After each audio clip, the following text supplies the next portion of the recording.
Welcome to GML-TV. Today's show is a three-parter. The first is a sit-down with Governor Dave Heineman. Following the governor, a Tea Party rally was held in Seward, Nebraska, featuring the constitutional scholar Glenn Freeman. And finally, a short but exclusive interview with Mr. Freeman. We do apologize for the audio difficulty. We'll try to do better in the future. Welcome to GML-TV. We're here today with Governor Dave Heineman of the great state of Nebraska. And we've met before. Governor, we ran into you at the Tea Party at the Lancaster Event Center. We were there asking people, why are you here? Governor, why were you there? I was there because I wanted to listen to Nebraskans who are very concerned about what's happening at the federal level. It was pretty clear that day, I think from the applause I got, they appreciate what we're doing here at the state level because we've controlled spending, lowered taxes, invested in our most important priorities. But many people, Republicans, Democrats, Independents alike in Nebraska and across America, are unhappy with the federal government. They're spending too much money, they're raising taxes, they're increasing our national debt that's going to be passed along to our kids. So I was there to listen. I wasn't there to speak, that's not why I came. I simply had the opportunity to talk to Nebraskans. They were sharing with me how much they appreciated that we were moving Nebraska in the right direction, and they wanted that same change to occur at the federal level. Outstanding. We at GML-TV are kind of like the Tea Parties. We've got Democrats, we've got Republicans, we've got Independents. Do you think that the emergence of these Tea Party type organization is a wake-up call to politicians? It's certainly a wake-up call to incumbents at the federal level. We see that almost every Tuesday night that there's a primary. Some incumbent has been defeated, in part because it's not just the Tea Party movement. I think Americans in general feel right now the federal government, the federal Congress, the President of the United States are not listening to them. You saw it with health care. We see it on a variety of issues where they continue to move in a direction that America doesn't want to go. So it's a wake-up call all across America. Again, right now I think it's primarily focused at the federal level. That's one area where I feel very good at. I try to listen to Nebraskans every day. I'm out there with them. I want to hear what's on their minds. That's how we get better. But boy, at the federal level, you just feel like they're not listening to us. And that's disappointing. Yes, it is. Very much so. Speaking of the health care bill, I'll just go there. And then Nebraska announced that it was joining several states to challenge the legality of the bill. What are the grounds for this challenge, and can you give us an update? I can. Attorney General of Nebraska makes the decision. John Rooney called me, and I agree with him. We should be part of the challenge. 20 states are now part of that effort. 20 states.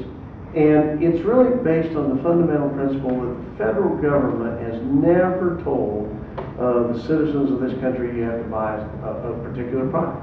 And that's what we're doing right now. We're saying you have to buy health care whether you want to or not. And many young people, for example, are willing to take the risk at a younger age. They don't need to do it. And why should we force them? Most of us did when we were younger. We were invincible. We were invincible. And, some people say, well, you have to buy car insurance. You know what? No, you don't. If you don't drive, you don't have to have car insurance. Well, stop and think about people in New York City. There are people, tens, maybe hundreds of thousands of people that have never left their borough or within a 10-block radius. Right.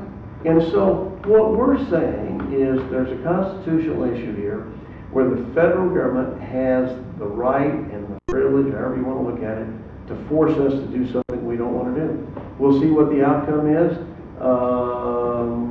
We also may get some change as a result of the elections coming in November. But that's the foundation for the lawsuit. Now, I'm not a lawyer, so I'm not going to get in the middle of that. There you go. But it's going to be an interesting legal process to follow. Yes, it is. It's going to be very interesting. At GML-TV, we believe that the health care bill is a violation of state sovereignty, if you will, specifically the 10th Amendment. What are your thoughts on state sovereignty? Well, I'm a strong believer in states' rights and state sovereignty. We constantly share this with our federal delegation that remember certain things will be left for the states. We expect the federal government to do certain things, particularly relative to national security. But beyond that, for example, Let the states be different. What we may want to do in Nebraska is far different than Massachusetts or California. I respect that. They have different states, different locations. Give us the ability to do what we want for Nebraska. Healthcare is a good example where they went too far. I agree with you wholeheartedly. With the situation in Arizona, it appears the immigration issue is heating up once again. What steps would you like to see Nebraska take reference illegal? Let me say that again, folks. Illegal immigration. Well, let me share with you what we've already done. About a year and a half ago in Nebraska, and I think we're out in front of this issue, we passed LB 403. And this legislation says, if you're here legally, you're entitled to all state and local benefits. But if you're not, you shouldn't be receiving state and local benefits. So we now check to see whether you're a legal citizen, for example, unemployment or unemployment benefits.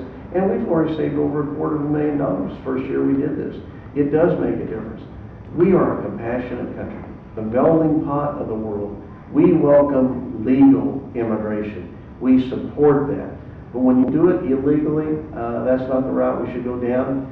The federal government's failed us here. They should do comprehensive legal immigration. They haven't done it. They need to secure the border. They need to find a speedier, new technology way to get to legal immigration, and you've got to deal with the illegals that are already here in the country. That's why states like Arizona are taking this issue on. We've already done it. Now we're a little different. They're a border state. They have a lot more illegals coming into their state every day that then they've got to educate, the healthcare costs, whatever. So I understand why they acted. I think most states are going to take up similar legislation this next January. Let's hope so.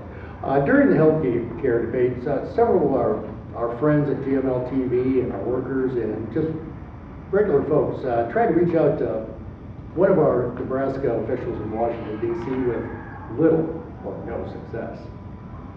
This person also brought on a lot of negative attention to the state in regards to the Cornhusker kickback. You know, if memory serves, Governor, this particular individual is up for re-election, or let's call it re-election, in 2012. Would you like to give GML-TV an exclusive and maybe tell us about your plans in the future? Well, let me tell you right now, give you this exclusive.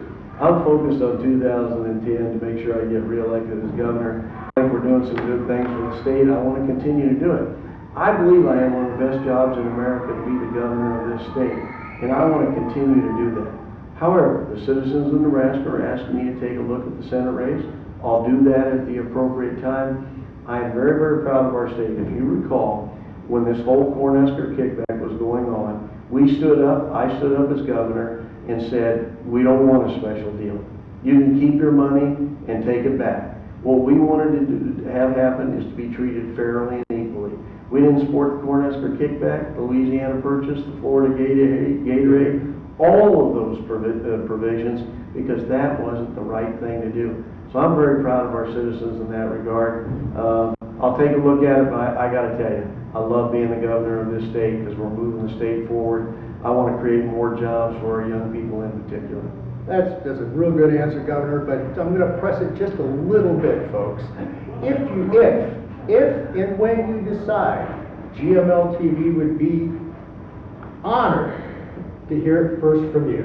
We'll try to make sure you're one of the first to know. Thank you very much, Governor.